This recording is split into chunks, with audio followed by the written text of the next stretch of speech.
So today is the next in my Disney Canon series, and we are talking about one of my favorites. It's Cinderella. Yay! I love Cinderella. Back when I very first started my channel, I reviewed all the different versions of Cinderella that I could find. I think I looked at 5 different ones at the time. And I, of course, have reviewed the latest iteration of Cinderella on my channel. I'll put links down to those reviews. And I talked about the different takes that you see over the years of Cinderella. And it's really interesting because it's this story that has just managed to always stay a part of, it's a story that has managed to stay relevant since like the 1200s. I mean, this story has been around so long, and it's just something that has always attracted people about it. And I think the reason why is because it's a story about hope, and that if you work hard and you try your best, that good things will happen to you. And I think that's why people love the story of Cinderella. And so let's talk about the Disney version from 1950. Interesting about this version is that it was really a Cinderella story for Walt Disney. They were $4 million in debt because Bambi and Fantasia had not been the hits that they had wanted, and because of the wartime years and the strike that had happened at Disney and all those things had come together, that they really, really needed a hit. They were about to go bankrupt, and then they do Cinderella. And one thing that's interesting about Disney is that there aren't as many princess movies as you think. Until 1989, when you had The Little Mermaid, there was only 3. And a lot of people think like, oh, there's 2 a year or something like that, but it's really not true.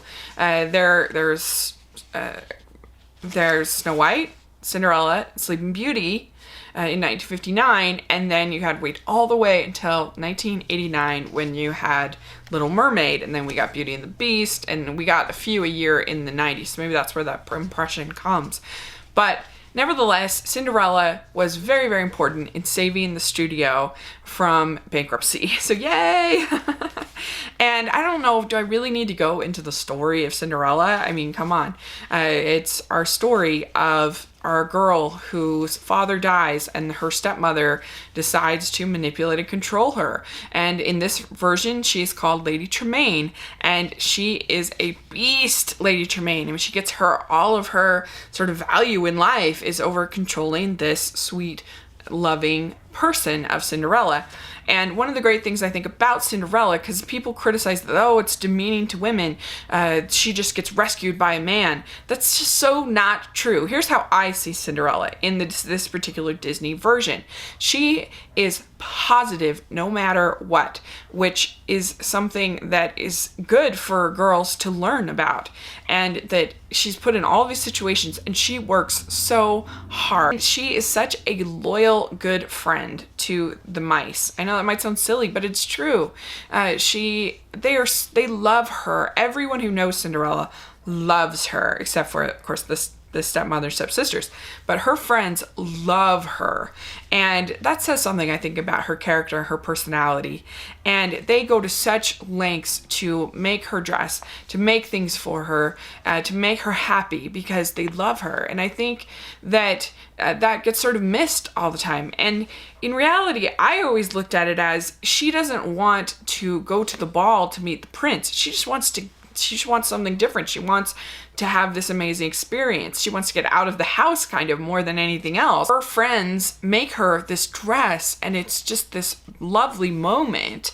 And she goes down, she's excited, and it gets torn apart. And it is devastating because she has been so positive and so hardworking up until that point, that when that happens, it's a really devastating moment. It's very heartfelt, and she runs out into the yard. She's crying. She has lost her faith, and that's when the fairy godmother comes, because she has sacrificed everything. She's at her lowest of low point. And, I think that the story works because we all have those moments of rescue in our life where we need somebody to step in and save us from whatever is going on in our life. And so that's the fairy godmother in this situation. And people say, oh, she gets rescued by a man. She gets saved by a man. She does not. She gets saved by a woman. She gets saved by the fairy godmother, is the one who rescues her. Fairy godmother, voiced by the amazing Felton, who we will see in Alice in Wonderland and Jungle Book and many other Disney films. This is her shining hour as the fairy godmother, and we get the great music. A variety of people. There are like 5 or 6 people listed, but there are just great songs. I like all of them, and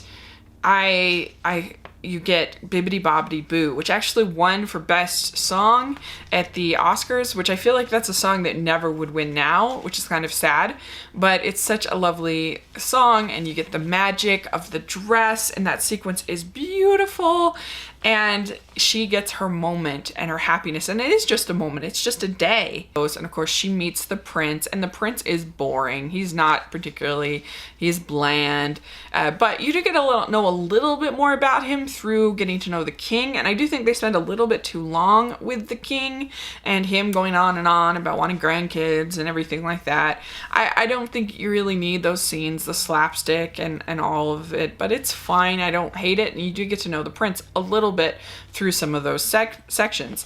And of course, Cinderella and the prince meet and fall madly in love at first sight. And yeah, I mean, what are they gonna do? They only have that one night. Like, that's kind of part of the story. I'm sorry if that bothers you, but that's part of the story. And so she, of course, leaves her slipper, and she gets sent back to her home with the pumpkin and everything like that. And of course goes and tries to find the person who fit the slipper, and we all know the end of the story. But it's tense when the mice are trying to get the key up to Cinderella, and Lady Tremaine is just so selfish and so awful. And I love when her eyes get all like green and everything. That's really, really good.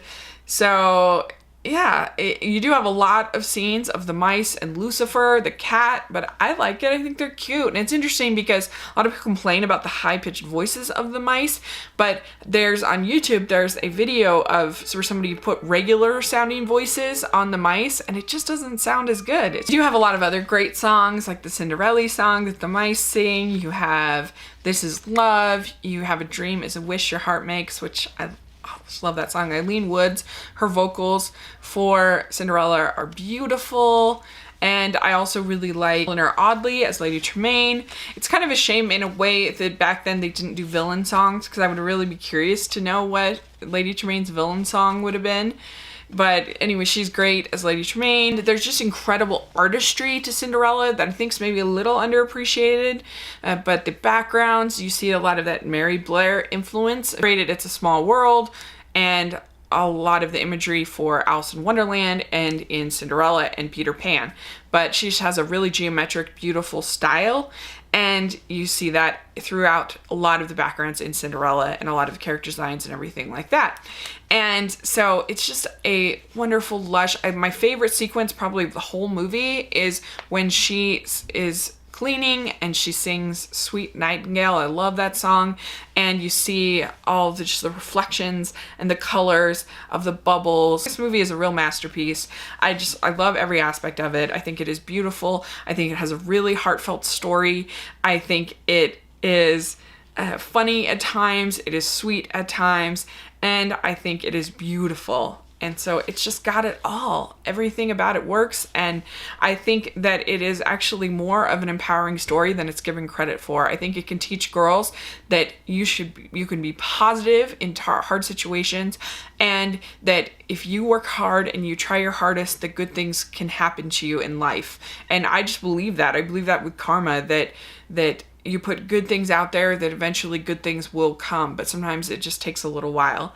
And I think that it also has that nice message of rescue, and that there are those moments in life where the world kind of reaches out and rescues us when we are down. So yeah, that is my thoughts on Cinderella. What do you think of Cinderella? Is it a favorite of yours? And put in the comments section and let's talk about it. And thanks so much. Please subscribe to my channel. I'll talk to you later. Bye.